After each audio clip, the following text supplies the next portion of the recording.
Tidak ada keselamatan di luar Kristus, ya saya setuju. Tapi tidak ada keselamatan di luar Kristen, saya tidak setuju.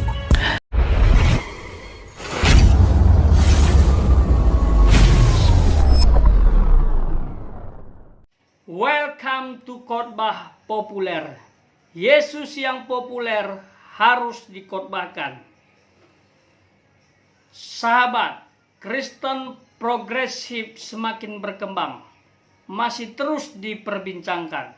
Setelah Pastor Brian, muncullah Given yang mengatakan bahwa ada keselamatan di luar Yesus.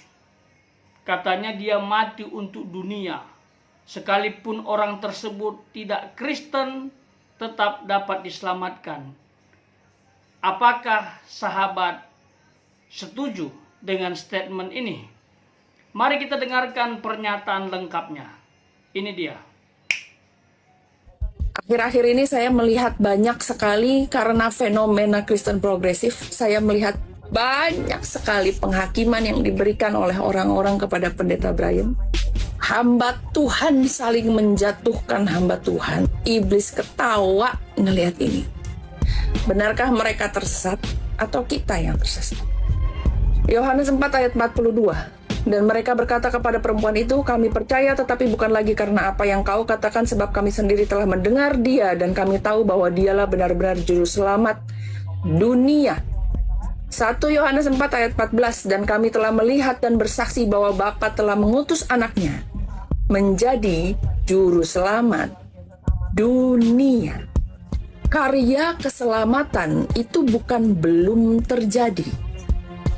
Semua orang berdebat siapa yang paling bisa diselamatkan, siapa yang paling layak terima keselamatan. Menurut Tuhan Yesus, dunia ini layak terima keselamatan. Tanpa terkecuali mau ngaku, nggak ngaku, mau dia baik atau jahat. Semuanya sudah terima karya keselamatan. Mau orang Islam, orang Buddha, Katolik, Hindu, Tao, Konghucu, Kristen. Semua manusia yang ada di dunia ini sudah diselamatkan. Makanya hari ini setiap orang yang berbuat dosa lalu berlutut dan mencari Tuhan dan memohon ampun atas dosa-dosanya, itu diampuni saat itu juga. Orang ini sudah lepas dari kutuk maut. Di mana sengatmu, hai maut? Karena sudah dikalahkan di atas kayu salib. Kita terlalu eksklusif. Tuhan Yesus itu satu-satunya juru selamat. Tapi orang Kristen bukan satu-satunya yang diselamatkan. Sahabat khotbah populer, menurut saya Given ini salah paham dan pahamnya salah. Ada 3 hal penting yang ingin saya bahas terkait dengan kesalahpahaman. Yang pertama, salah memahami hamba Tuhan. Siapa hamba Tuhan itu? Hamba Tuhan itu adalah alat Tuhan. Orang yang mengabdikan diri kepada Tuhan. Orang yang melayani Tuhan. Orang yang mengajar tentang firman Tuhan. Itu. Melakukan firman Tuhan. Firman Tuhan adalah otoritas tertinggi. Dasar pengambilan keputusan. Itu hamba Tuhan. Dan meluruskan ajaran yang melenceng. Mengembalikan ajaran yang sesat. Itu hamba Tuhan. Jadi kalau ada ajaran yang didengar hamba Tuhan tidak sesuai dengan Alkitab, maka dia berhak bertanggung jawab untuk meluruskan. Untuk mengembalikan kepada ajaran yang benar. Pastor Brian selama ini kita anggap dia sesat dalam memahami firman Tuhan. Makanya banyak hamba Tuhan yang meluruskan ajarannya. Dia katakan ada keselamatan di luar Yesus. Padahal Alkitab tidak pernah mengatakan itu. Keselamatan hanya ada dalam Yesus. Kalau masalah kata menghakimi atau kata sesat, menjatuhkan, saling menyerang, ya tergantung persepsi kita masing-masing. Yang namanya hamba Tuhan kalau mendengar ajaran tidak alkitabiah pasti akan ditanggapi. Itu pasti akan melakukan apologetika, diskusi. Itu. Jadi kalau dia mengatakan Pastor Brian sesat, begitu apakah itu menghakimi? Kalau memang ada datanya bahwa apa yang disampaikan bertentangan dengan Alkitab. Ya. Jadi ya nggak usah baperan lah. Dan saran saya buat hamba Tuhan ya mungkin bisa menggunakan bahasa-bahasa yang lebih halus gitu ya untuk menilai seseorang terkait dengan pengajarannya. Yang kedua, Given salah memahami Alkitab. Salah tafsir, salah konteks, tidak belajar Alkitab komprehensif, itu menurut saya. Sembarang kutip untuk mendukung gagasannya, itu Given.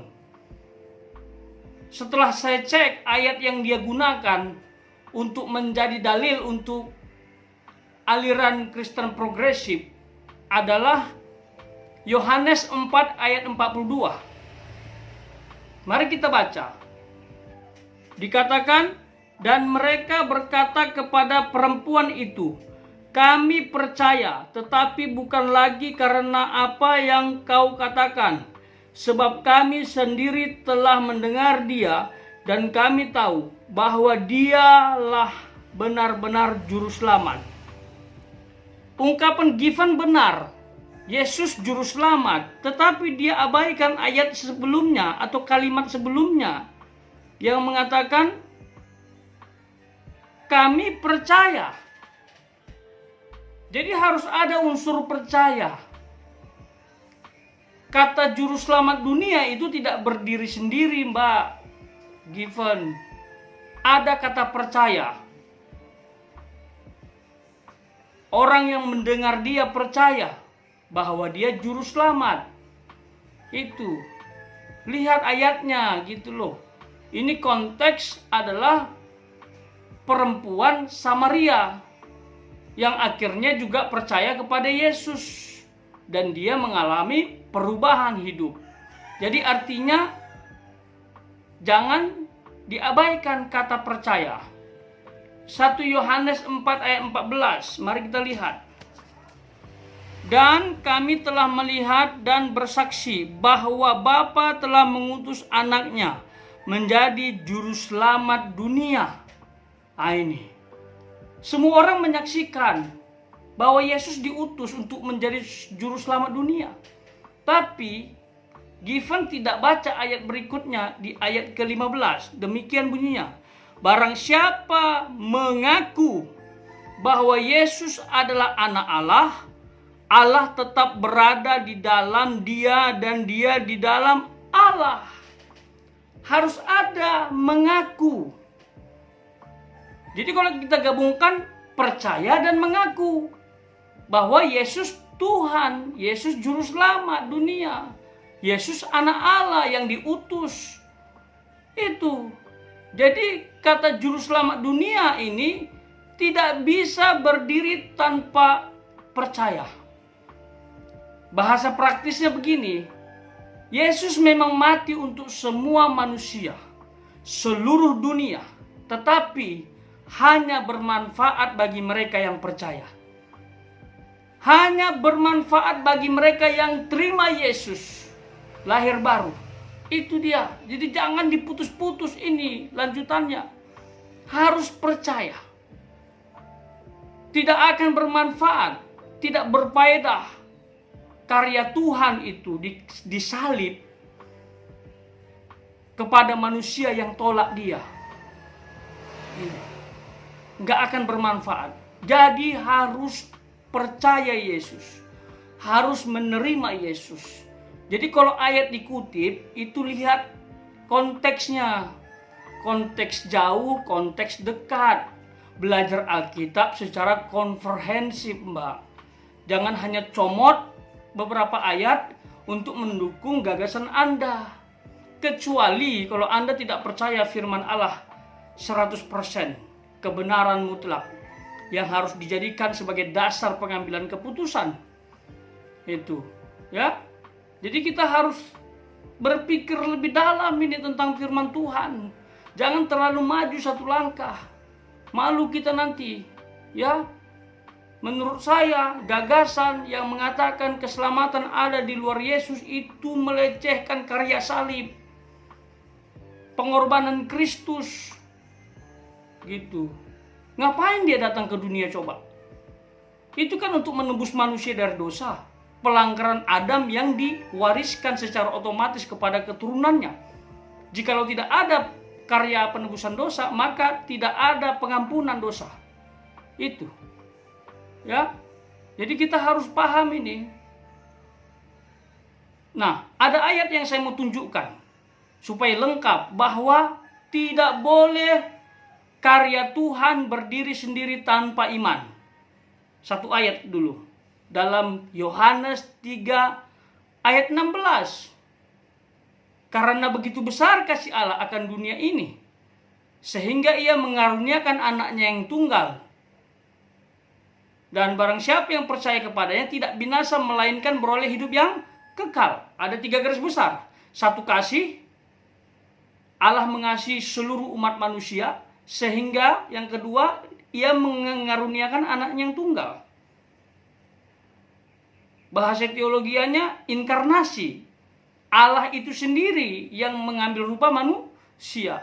Dalam konsep Allah Tritunggal, yang menjadi manusia adalah firman. Itu. Yohanes pasal 1 ayat 1 dan ayat 14. Pada mulanya ada firman, firman bersama-sama dengan Allah, firman adalah Allah. Ayat 14, firman menjadi manusia. Jadi keselamatan ini tidak otomatis, harus ada reaksi, action dari manusia untuk terima Yesus dan lahir baru. Gitu. Ya. Harus percaya. Di ayat lain, Kisah Para Rasul 4 ayat 12. Bunyinya, dan keselamatan tidak ada di dalam siapapun juga selain di dalam Dia. Sebab di bawah kolong langit ini tidak ada nama lain yang diberikan kepada manusia yang olehnya kita dapat diselamatkan. Itu. Ditambah lagi dalam kitab Yohanes 14 ayat 6. Akulah jalan dan kebenaran dan hidup, kata Allah, kata Tuhan Yesus. Tidak ada seorang pun yang sampai kepada Bapa kalau tidak melalui aku. Kalau tidak melalui Yesus. Itu. Jadi ini fix ini. Harus percaya, harus melalui Yesus. Tuh. Dan yang ketiga, Given ini salah penerapan firman. Dia bilang agama apapun yang sudah disebutkan tadi, ada Hindu, Buddha, Konghucu, Islam katanya juga bisa mendapatkan keselamatan. Itu. Ini menurut Alkitab ya. Sekali lagi tidak mengurangi rasa hormat buat saudara-saudaraku yang tidak seiman dengan kami, ya, yang bukan Kristen. Tapi ini berdasarkan Alkitab, itu kurang tepat. Why? Karena harus melalui iman percaya kepada Yesus. Harus melalui Yesus. Karena dia jalan, dia jembatan. Bayangkan saudara-saudara kita yang beragama lain. Mereka nggak percaya kepada Yesus. Apalagi mau terima dia. Kalau tahu mungkin karena mereka belajar. Tapi menyerahkan hidup kepada Yesus kan enggak. Coba. Bagaimana mungkin mereka juga diselamatkan kalau tidak melalui Yesus? Kita mau bilang Tuhan Yesus nggak konsisten, berkata tidak ada keselamatan di luar Yesus, hanya ada di dalam Dia, hanya Dia jalan. Jadi ada orang nyebut nama Yesus aja nggak mau. Apakah juga diselamatkan melalui karya Yesus yang spektakuler 2000 tahun yang lalu disalib? Coba. Apakah juga diselamatkan? Sekalipun mereka nggak percaya. Jadi ngapain kita menginjil? Ngapain para rasul menginjil? Ngapain 70 murid menginjil? Ngapain hamba-hamba Tuhan misionaris menginjil sampai menyerahkan hidupnya? Kalau toh keselamatan ada di luar Yesus, dan walaupun mereka nggak percaya, yang penting berbuat baik, tidak lakukan kejahatan, pasti selamat. Ngapain? Mereka itu semua berangkat dari Alkitab. Tuh, amanat agung menjadikan seluruh bangsa murid Kristus. Itu. Jadi belajar lagi lah, ya, memahami tugas dan panggilan hamba Tuhan, memahami Alkitab dan memahami penerapannya dengan benar. Tuh, ya. Silahkanlah sahabat menilai mana yang paling benar. Apakah ajaran yang keluar dari Alkitab atau ajaran yang sesuai dengan Alkitab? Kalau saya tetap ajaran sesuai Alkitab, karena ini yang diajarkan Tuhan. Ya, jangan salah tafsir, karena konsekuensinya bahaya, bisa mengorbankan hidup dan orang banyak. Bagi sahabat yang mau membuka hati, jangan ragu-ragu. Yesus satu-satunya juru selamat dunia. Terima Dia, maka sahabat akan diselamatkan. Salam damai. Tuhan memberkati.